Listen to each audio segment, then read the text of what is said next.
le decíamos que es muy importante hablar del tema del agua porque es un recurso que cada vez es más escaso y sobre todo en los territorios donde se realiza actividad extractiva. Al momento en el Ecuador, ¿cómo está Sí, le el tema estoy del agua? escuchando, Liceña, muchas gracias. ¿Cómo está el tema al momento en el Ecuador, el tema del agua? Al igual que en otros países del mundo, este es un recurso que cada vez se vuelve más escaso, pero de acuerdo al seguimiento que usted le ha dado, ¿cómo está la situación acá en el Ecuador? Buenos días, bienvenido. Bueno, muchas gracias nuevamente. A ver, en primer lugar yo quisiera recordarles, y en medio de todos estos escándalos que estamos viviendo en el país últimamente, creo que es importante también refrescar la memoria. Hoy, 22 de marzo, es el Día Mundial del Agua. Y como nos preocupamos tan poco, tanto como en términos de la sociedad, y peor aún, en términos del gobierno, nos preocupamos sobre nuestros recursos naturales concretamente y sobre el agua, que es el recurso más importante, sostenible que tiene este país. Creo que vale la pena que charlemos un par de momentos respecto de estos temas. Y como usted, Liceña, me ha mencionado hace unos momentos atrás, lo que está pasando, por ejemplo, en la provincia de Cotopaxi, en la región de Palo Quemado y Sichos y toda esa zona, es una situación que justamente va a conducir a severos impactos en la zona, en los recursos hídricos, si es que se llega a dar una explotación minera que no esté bien controlada, que no esté bien manejada y que realmente resulte en un problema sumamente grave, tanto para la población como también, por supuesto, para los recursos hídricos, no solamente de esta zona, sino todo lo que va el río abajo, aguas abajo, y eso hay que tomarlo en cuenta. Entonces ahí tenemos un ejemplo muy claro de cuán grave es el asunto y cuán importante es de que también dediquemos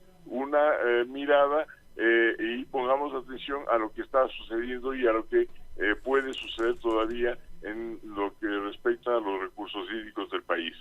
Y podemos hablar, Jorge, que en un momento determinado esta crisis de este producto de consumo vital se acelere de tal manera que provoque precisamente una suerte de emergencia en el país, mucho más si se continuarían eventualmente con la explotación minera y afectando las cuencas de los ríos, etcétera, etcétera. Bueno, en Washington hace muy pocos semanas atrás estuvimos a punto de sufrir una serie de apagones de luz, de energía eléctrica, debido a que había la posibilidad de que tengamos una menor cantidad de flujo hídrico, concretamente de lluvias en la parte oriental del país. Y esto ya nos dio un aviso muy claro, a pesar de que contamos con una muy buena infraestructura de represas y de centrales hidroeléctricas. Sin embargo, esto estuvo a punto de suceder. ¿Qué nos está llamando la atención? ¿Qué nos está diciendo esto? Es el hecho de que con el cambio climático que ya estamos sufriendo y las señales son muy claras en varios sitios del país, evidentemente puede darse una situación de anomalías en la cual el país tenga que sufrir consecuencias sumamente graves, tanto en términos ambientales como también en términos económicos y sociales, por la falta en un momento dado en ciertas zonas de los recursos hídricos suficientes. Y ahí, por ejemplo, nos quedaríamos, en otras palabras, o en otros casos nos quedaríamos sin energía eléctrica, como un ejemplo para que la población tenga claro el problema. En el territorio nacional, ¿cuáles son las zonas que se verían más afectadas por la disminución del agua, por ejemplo, Jorge? Evidentemente en la zona central, la Sierra Central, que de hecho ya padece con flujos hídricos muy restringidos. Me estoy refiriendo a la provincia de Imbabura, la provincia de Cotopaxi, la de Tungurahua, la de Chimborazo, en parte de la zona, y obviamente Loja, la provincia de Loja, también en la costa, la provincia de Manabí, ¿no? Esas provincias que ya de todas maneras tienen problemas en recursos hídricos, de todas maneras, de una situación como la que estamos describiendo y que podría darse, si es que no tomamos las medidas adecuadas, van a sufrir mucho más los efectos de los cuales estamos hablando. ¿Y qué pasa con Pichincha? Porque recientemente, debido a la ola de calor, inclusive se dijo que se estaba pues agotando el recurso en algunos sectores, se estaba restringiendo el uso del servicio.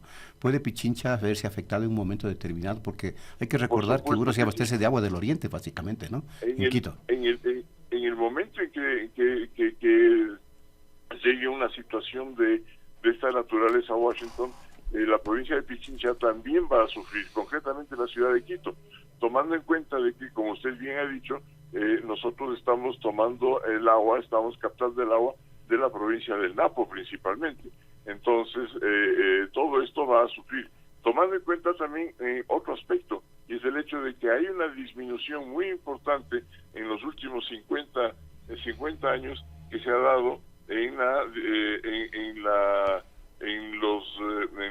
disminución de los glaciares, concretamente. En los últimos 50 años se han reducido en un 33%. Todos nuestros glaciares son ahora mucho más pequeños. Y también, lo que es sumamente grave, la disminución de la superficie histórica de los páramos, ¿no? Que son los agentes reguladores de los caudales. Y estos han disminuido también en los últimos 50 años en alrededor de un 25%. Entonces yo creo que es importante alertar al gobierno, alertar a la población de que podemos enfrentar situaciones sumamente difíciles.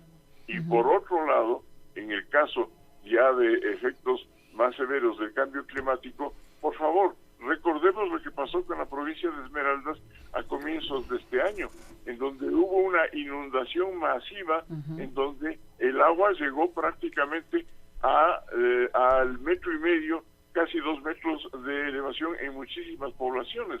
Entonces, este país, bajo las circunstancias de gobiernos neoliberales que no han sido capaces de poner en marcha suficientes medidas para poder prepararse, para prevenir los aspectos del cambio climático, realmente la situación puede ser muy grave. Jorge, desde el lado de la institucionalidad, ¿estamos preparados para prevenir, para enfrentar esta situación? Y le pregunto esto porque varias instituciones en el país lamentablemente no funcionan. La muestra está allí, es un hecho fáctico que las instituciones no funcionan. Y en el tema de del agua, tampoco es que ha habido mayor avance en los últimos gobiernos. Liceña, justamente lo que ha sucedido es todo lo contrario a un avance. Más bien ha habido una disminución de la institucionalidad. Recuerden ustedes de que se pudo crear la Secretaría Nacional del Agua, una autoridad única que luego fue desaparecida y hoy es parte de un ministerio, del Ministerio de Ambiente y Transición Ecológica, con el cual realmente la institucionalidad del agua prácticamente ha quedado en un mínimo necesario, tomando en cuenta además que ni siquiera la principal personera de este ministerio se da cuenta de los errores que comete día a día, con la última declaración que pude enterarme, de que creía de que el río Garrapata y el río Chone eran de 15,000 y 10,000 kilómetros de extensión respectivamente. Entonces esto demuestra que hay un desconocimiento supino y que realmente no hay el suficiente interés por parte de ese ministerio ni otros ministerios también y en total del gobierno para preocuparse y preparar al país para eventos de esta naturaleza.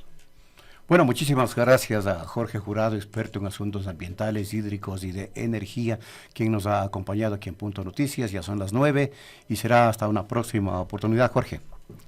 Muchas gracias a ustedes, que tengan un buen día. Buen día. Lo propio para usted, Jorge. Jorge Jurado, experto en temas del agua, en materia ambiental, que ha estado con nosotros 9 en punto. Nos despedimos, ya vienen las Guarmes. Nos vemos al mediodía.